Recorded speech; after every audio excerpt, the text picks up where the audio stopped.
An eerie silence prevails in educational institutes across Indian-controlled Kashmir. Colleges and secondary schools have remained shut down days after thousands of students poured into the streets on Monday to protest against what they called violence by the Indian forces in the disputed region. Dozens of demonstrators were injured in the clashes with police. Ikra Siddiq, a graduate student, has been one of the injured protesters. Doctors say her skull has been broken and her brain has sustained injury. The protesters were demanding action against the forces who had cracked down on demonstrators at a state college in Pulwama town, where over 50 students were wounded. The government has ordered an inquiry into the incident. However, that has failed to satisfy the protesters.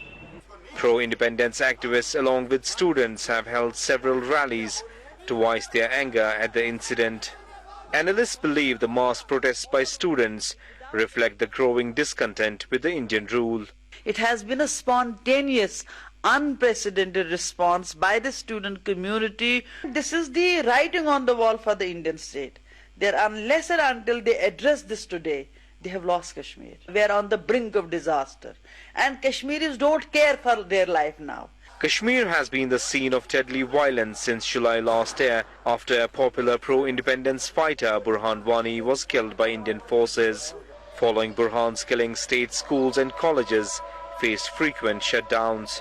Indian forces have long been accused of committing rights violations with impunity in the region. However, New Delhi says it's taking action against forces accused of rights abuses. Tension is running high here in Kashmir following the police crackdown on student protesters. Observers say the situation is expected to go from bad to worse if New Delhi continues to turn a blind eye to the reality on the ground and fails to address the political aspirations of people here.